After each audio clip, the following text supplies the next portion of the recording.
Hi everyone, thank you for coming. Today we're going to be talking about the power of virtual try-ons and gamification in online shopping. My name is Karina Ochoa de Baker. I am a fashion technologist and also a digital fashion lecturer.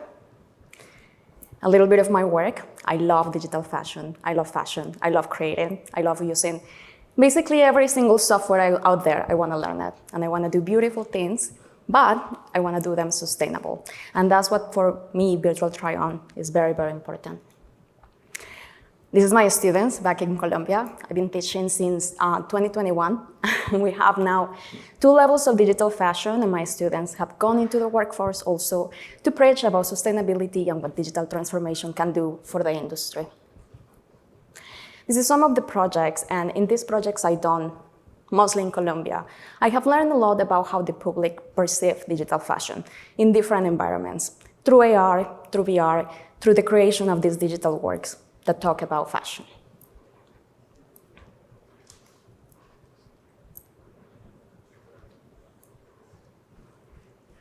I have also created partnerships with companies like 010 that are AR solutions.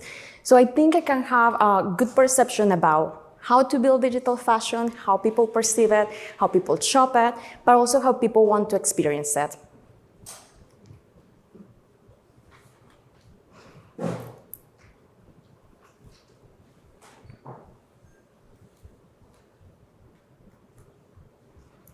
I want you to think about these questions I have right here. When was the last time you bought something at a store? Right? Does any one of you can raise your hand if you still shop things at the actual stores? Okay, often? Okay. What percentage of your wardrobe have you bought online? Is it most of it now? Yeah, right. Me too. Even though I thrift a lot, but I thrift online too. And are you satisfied with the fit of your clothing? Are you? No, right? Do you buy 2 sizes and then return 1? Right, we are guilty of that. Not good. Not good at all. And do we actually, for the ones in here that go to the actual store, do you trust the mirror? You go alone, you try on clothing, and you're like, I look amazing. Maybe you're hyped up because you're in the store. But then you leave, and then you're gonna go to your thing, you try it on, and maybe it's not the thing for the actual event or the date, right? Happens to me, especially because I don't know what I look like from behind. I don't know if my jeans are pulling, especially here in the back. Happens all the time. So what are the solutions for these problems? For me, the solution can always be found in technology. This is some stats from Google and Statistica. 59% of online shoppers, they feel dissatisfied with the clothing they buy because it looks different how it did in the model that they saw online. 42% of online shoppers don't feel represented by models the brand uses to showcase these products, right? See all the gorgeous people, they're super tall. Some brands don't even put what sizes the models are wearing, which I'm like, can you please tell me? Because she's wearing an oversized garment, but this garment doesn't say oversized, and I want it, right? Happens. And around 76% of adults in USA, they buy online. We are right there. E-commerce returns rate can be 2 to 3 times higher than when you buy something at the actual store. The average e-commerce returns rates are around 20 to 30%. And these numbers, they keep increasing, especially since the pandemic. When all the actual fittings room closed, we were forced to start buying 3 sizes, 2 sizes, get it shipped to the house, put it on, and then return it. And then all the stores, the brands, they have to accommodate, and they actually had to have free return policies. All of these is hurting the brands, and it's hurting the environment. This adds up to around 761 billion of merchandise that is going to be returned to the stores. It's going to end up in the stores or a warehouse. And what happens to that unsold inventory? It gets sold at a discount price, which is basically we're just trying to make up for our losses. It gets donated, maybe. We're a good brand, sustainable, that we're trying to do the good thing. or it gets destroyed, and we all seen all those horrible headlines, right? And we all seen in the news, my LinkedIn feed is full of it, all the clothes that we can see from the satellites in Chile. We don't want to be that industry, and we actually have solutions and technology that can help us improve. Virtual try-on is one of those. And it provides a more engaging and immersive shopping experience for customers while reducing returns and the waste.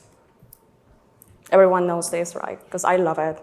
I think I didn't know I wanted to be a fashion designer when I was younger, but there were like 2 moments in my life that I'm like, oh, of course I like fashion tech. This is one of those. It was like, how do they do this? And like, when can I have it? Well, now we can, right? And the other, I don't know if the only Barbie thing I like to play with was the Barbie Design With Me that had like the CD, you can print your clothes. And it's basically like browse wear or clothes, but like back in the day, in the 90s. And my older sister got it, and I stole it from her. I love it. So how does BTO work? And this is just like my rundown, because we've seen many solutions, and we're gonna walk through them in a minute. But this is, in average, how it works. This is just like the step-by-step. The user will provide an image or videos of themselves, and this can be done through your phone. You can have like a massive scanner at the store. We've seen those too. And then the system will analyze the shape of your body, and it will create a 3D body image. Then we also have in our system database, that dashboard will have all the clothing from the company. And then it will basically take your 3D model, take your 3D garment, put it on, simulate it, so it can accommodate to your actual body. And we have it like in all the sizes, all the database, the colors. The user can select these and interact with this output, which is a visual output of how the garment will look on you. So you can actually like spin it around, see it from the back, and see if the jean is gapping on the back. Virtual try-on can also allow you, and the AI technology will give you a size recommendation, which is great because then you can decide, okay, this is in average by body proportions, I can try these sizes, and you can actually see how it looks. And then it can also give you recommendations of other pieces you can pair with your garments. I think we've all seen Google in the news in the past was 2 weeks, right? With the AI-generated models, which in my opinion is great because it solves that problem where we don't see us represented in the models on the web stores, but doesn't account for actual fit. So it's kind of like prompting us to buy something that we think it will look better on us based on that image. But we're still not at the point that I can say, okay, that's the size, and I don't have to buy 2 sizes to make sure it fits. But they have paired AI throughout this amazing solution, and they can also, as I said, recommend pairing of other garments to make a complete look, and it can give you a size recommendation. This is kind of what it looks like. So you will have your image, or the image of the model, you will have the image of the garment, and then basically superimpose like Photoshop, one on top of the other, and then you have the output in a matter of seconds. And this is kind of what it looks like again. It can be you, or it can be a model, as I said. Some of these solutions, you can put your measurement, like your height, your weight, and it gives you like a little bit more of accuracy. So we start to see that with the development of tech, more and more solutions come, different companies are working on it, give us different options. Still, I think I always like to think as the consumer and the end user is like, is this actually gonna give me the information I need to buy that one garment I actually want in the size that is going to fit me? So this is more of my favorite, which is a 3D accurate BTO, virtual try-on, where we digitize all the pieces of a company. And then you'll have your blogs, right? And if you're already here, you probably heard in all the other talks how all these softwares, Cloud, Browseware, and so many more can aid you in those solutions. And you can even have them in a great PLM system. You can see them in all your colors, size run, and so on. And in this part, it's very important to consider that transformation with digital tools has to be done across all departments, because we need to make sure, and Christian was talking about that yesterday in the morning talk, that the technical designers understand how to communicate with the digital designers and build these models that are accurate to the ones that are ending up in the store. And different processes are needed if we're going to put this garment in the virtual store, just like without a model, or we're going to do a lookbook. It has to be styled and photographed and rendered for the website. And then a garment that is going for production has to have all the specs, measurement details that the manufacturers are going to understand. And 3D technology allows us to do that. And on top of that, at the end, we can take these virtual garments and put them in our BTO system. So here you can see for these 3D virtual try-on garments, the important part is that you need to have body mesh of the user body. So again, many solutions to get to this point, but always start thinking, how can we make this process seamless and easy for the end user? Because not every single store around the world can have a massive scanner, right? Or can I have massive scanners across my 300 stores in the world? Yeah, it's complicated. We have amazing technology just right here. This phone, I bought the 13 last year because it has a LiDAR scanner. So allows me to do like many, many things. We already have all this technology in our hands. So it's about us and companies to start thinking how we can create these experiences. My consumer is already shopping on the phone. How I allow them to do virtual try-on from the phone as well. So you can create a good representation of a body in 3D. You will have your garments created as well. And then you can pair everything together with a great solution and try on the garments.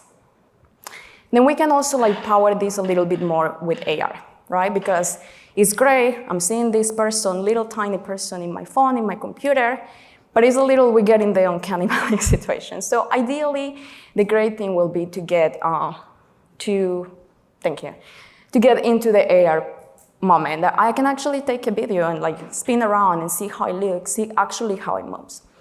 I will say that the technology is not there yet. Snapchat has great solutions, but if you have tried, you see that the simulation of the fabric doesn't move great. And I don't think, if you're not an enthusiast, as I am, it might get you a little deterred actually from buying. But we are gonna get there. And it's important that brands, designers, and everyone in the industry start understanding what's happening, because digitizing all these garments takes some time. I want you guys to know about GANs, if you don't know already. They are generative adversarial networks. And it's a type of AI. And the way it works, we can see it in these pictures, quite simple. Similar to the Google solution and the other AI solutions, you can see the garment and you have your model and you superimpose those things. And then it's kind of taking in accountability not only the picture of the model, but all the environment. So it's very, very powerful, and it can give us a great output. So if you see in the second image, you can actually have a model walk in, and the garment will move with them. So it's not 3D, but AI is really, really powerful and moves and grows really, really quick. So we're gonna get there very, very fast. There is many papers out there, and I suggest you guys keep up with the network on LinkedIn, because I always see all the good news in there. This is also GANs. I don't know, I found actually this one on LinkedIn, and I thought it was amazing how they were able to modify the pose and also the length and customize garments just with a click of a button. And now think about the applications for this in virtual try-on. Quite impressive, right?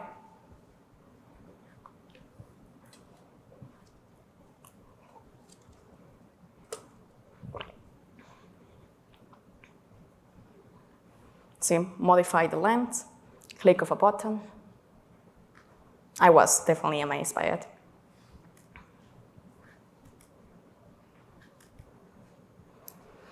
And now let's get to the part of my talk when I tell you about gaming as well. because I am not a gamer, full disclosure, not really. But I do love technology in all the ways. And I mean, we probably all have some sort of game in our phone that we really like, that we don't delete.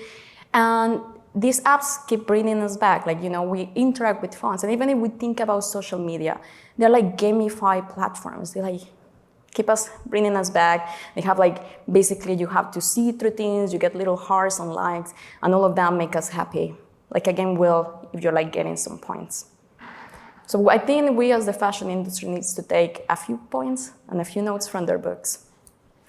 Especially with UX design, it's kind of fun because I'm a fashion designer and the designer thing kind of carries across platforms. Because when I see something that doesn't look right, I'm a little bit like, ugh, next, right? Or if you download an app and it doesn't work, you like automatically delete it. Or the worst, if I'm trying to buy something and it just doesn't allow me to spend the money I hardly earn to buy these things, you get upset and you're like, I'm never buying from this brand again, right?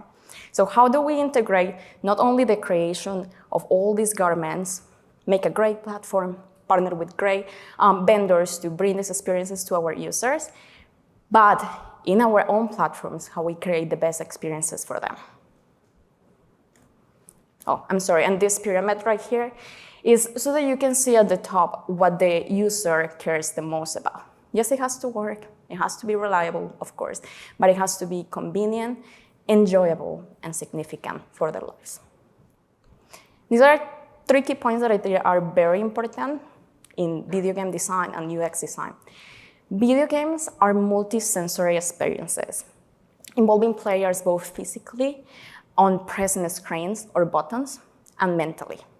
So I think that's very important. Like, where do we place the button? How we present this to our users, the colors we use, transitions, so on. UX also has the essential purpose of bringing players back into the game, using elements such as progress bars, badges, and other counters that let the player know that there is more to be done. And isn't that what we all want for our online stores? We want them to come back, we want them to interact, we want them to browse through the stores, and if I have virtual try-on in my web store, I want them to try everything. Because that also will allow me, to understand what the user wants. If they're willing to see it in their own bodies in 3D, for example, I will know what they're more likely to buy next season as well. UX designers must ensure that the player don't get frustrated by badly explained games. And that's where I was going. We need to make sure, and these are very, very new technologies. I have seen brands start to put out there that they are integrating virtual try-on. But sometimes I go to the platforms and I don't know where to find this. Of course, I'm curious, this is my job. But how are they explaining this to the average user? How are you letting your consumers know that you actually have this feature in your website, right? And is it seamless? Does it really, really work? Or are you putting it up there just for hype and get it in the news? This is a very simple image, but if I have these squares in front of me, I will immediately want to fix them, right? So something as simple as this, and yes, it bothers me because maybe I am OCD, I don't know, but I think it bothers everyone too. Too busy, too complicated for the person to understand. Let's simplify these experiences, make them seamless for people to understand. Because virtual try-on is a new concept, and we need to make sure that the user wants to use this experience, but also understands that it's going to serve them a purpose. And I think we all want to be sustainable. We start seeing some solutions and how they look a lot like video games, right? These solutions need to be like pleasing to the eye, but easily understandable. I think the international language is definitely math, right? But we all know how to communicate with these gestures in our phone. And I start thinking there is a language to that. There is a level of communication that everyone understands, especially if you're like a 3-year-old, because they love to play in the phones and they know how to do all these things already. So we need to start understanding what is easy, how do I move all these materials, how is the user, if I have different colors, are they gonna click? Do I put different materials over here? If I put this avatar without any indication, are people going to try to spin it already, right? Do I have to have assistance, which for your website you do. Like you have to, when you hover over it, it has to say basically what the button does. So all those things we have to consider across the process when we want to implement virtual try-on. Technology also should be inclusive. As we want to be green, we also need to be inclusive, and I don't think we're in a moment in history that we can pretend we don't know. So the people developing the technology needs to know this and needs to apply it. The brands need to make sure that their providers of technology understand that we need a different range of skin tones, right? We all need to be able to see our representation, because we see it from Google, we see it from brands wanting to have a diverse selection of models, and that if you don't have that, people won't want to buy your things because they don't see themselves represented. They cannot see themselves wearing the clothes of your companies. And we also not only have these two kinds of bodies, perfect female, perfect male. There is plenty in between. I really like this quote because BTO is a lot for web portals, but also we start seeing that people want to wear or try digital fashion at the store, and they want to wear digital fashion outside in the open, like those videos that I showed in the beginning. And this woman, I follow her on Instagram. She sells like archive clothing that is amazing. And as I said, like I love thrifting. But she said, I buy online, and in the odd occasion that I leave the house, I want the shopping to be a whole experience. Right? We don't leave the house and we're not gonna not buy online. That is very convenient just to go to a regular store. And these technologies, if we implement that in our storefronts, in our windows displays, they can be really amazing and engaging for the user. This is an example of 010 in the Coach flagship store here in Soho. And the response of people in the streets where they just passed by and saw it in the window, everyone was amazed by it and what it can do. And so how engaging, like the technology not only helps you be more sustainable, but really engage you with the product. And what the companies want is for the stores is to bring that foot traffic into the store and convert that in sales. And then this one really amazed me. It's from Cartier. They create the Looking Glass project. And at some of their selected stores, they have basically this machine. You take one of the rings, find your size. It has a little tracker on the top.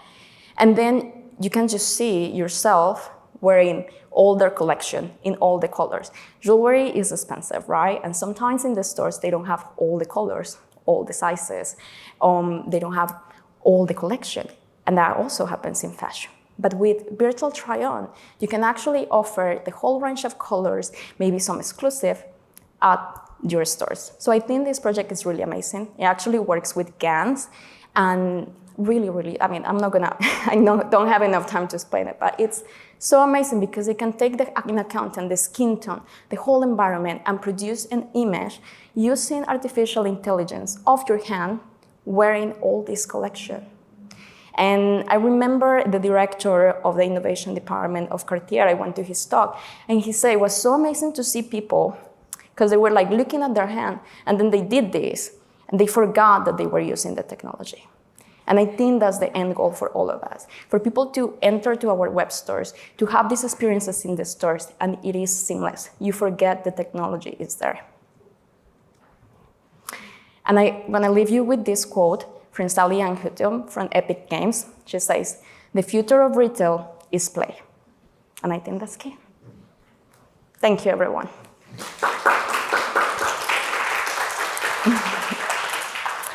And if anyone have any questions, please feel free to raise your hand.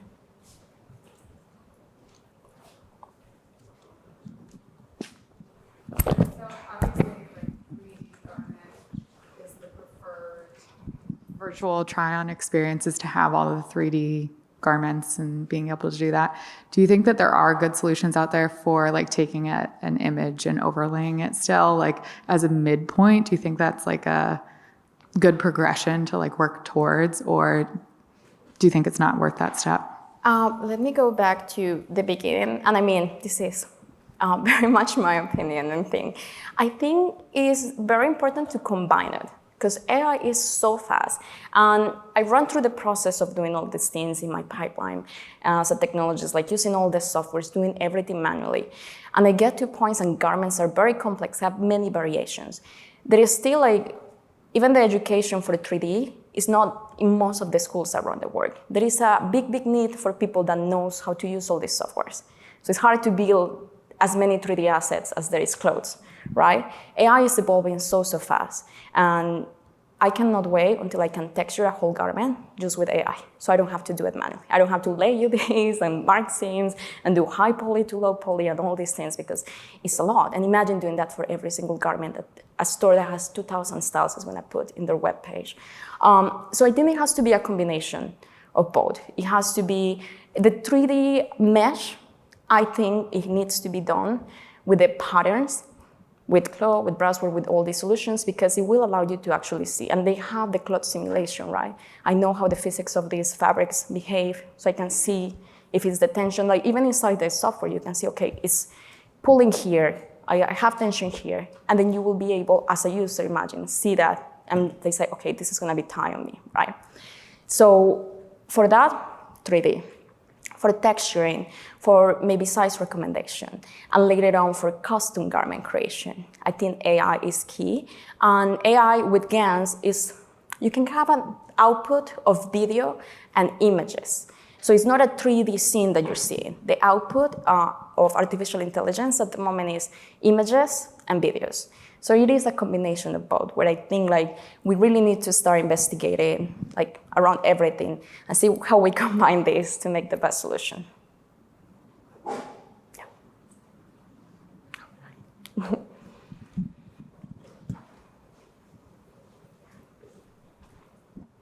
Hello, I have a question. If a company is starting with this process, what should be the first step?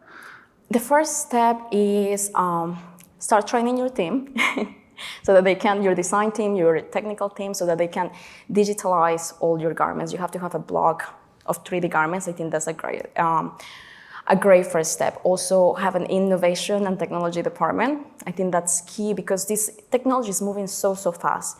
And we have to be like every single day on top of what's happening and how can I implement a faster, better solution for my end user. Thank you.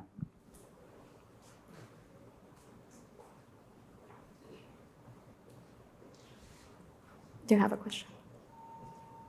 Oh. Hi, what recommendations do you have for consumer adoption of VTO?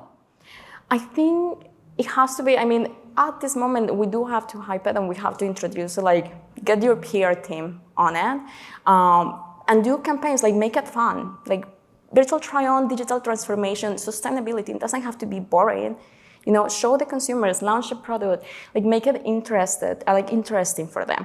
But at the same time, make it seamless. Like, make sure it works great. Make sure it's ready to be out in the market because it's very frustrating. Like if you hyped all the users and they go on to try it and then they can't, right? So those two things, I would say.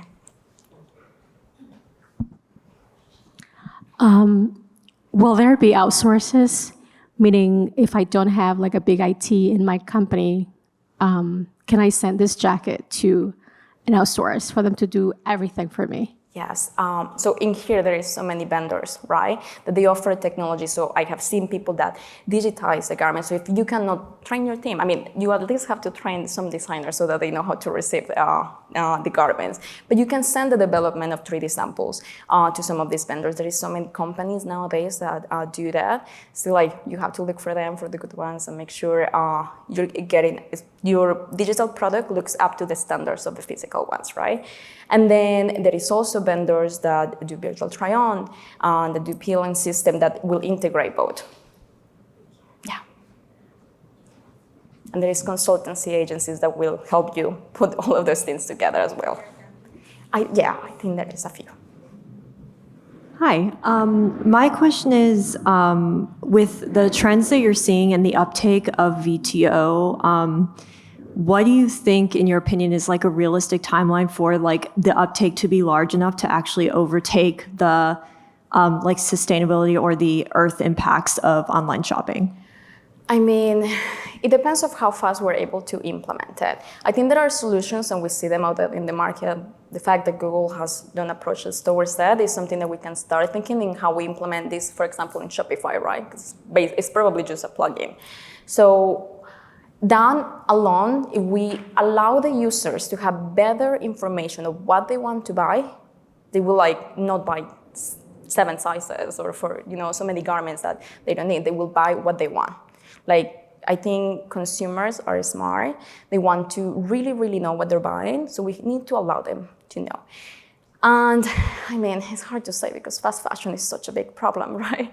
And people still will people are like, okay, if it's, I'm gonna buy. So I think when implement these solutions, you can really see right away a big change in the companies that are using good virtual try-on. So I will say right away in the returns and how that, even the production. So the first step, you'll see a reduction of returns.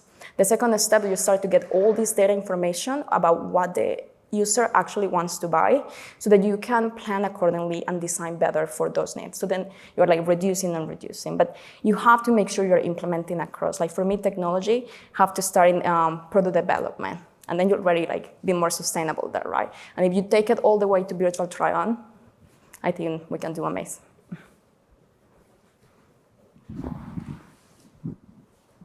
Do you have any thoughts around the acceptability around how accurate an item might look on a 3D model versus, say, a photogrammetry? There's so many different methods to visualize an item on a body. Do you have any intel on what's acceptable to the consumer?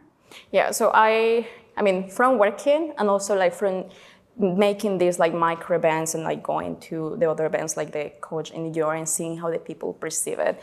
So the photogrammetry or the 2D output when it's an image and you just see it will kind of allow you as a user to see yourself represented in that garment, say it will look good on me. When you just have that information, okay, that color looks good on me because this model has the skin tone, or that cut in this dress will look good on me because that model has my body proportions. So it will prompt you to buy it, knowing that it will probably look good on you, but you don't know the fit. So then you have to implement for 2D output, size algorithm recommendation, and that will get you a little step further. But if you have a 3D mesh of your garment that you can put in the 3D body mesh of the user, then you can see where all the tension is. You can see all around if it's any gaping. We all have different bodies. We stand different, right? Our posture. All of those things are important in how even the shoes I'm wearing. This skirt is too long for me to wear without heels. Things like that are important. So when I'm able to see how that looks in a 3D model, I am almost sure that that's gonna look like that on me. So that's, I will say, is the difference.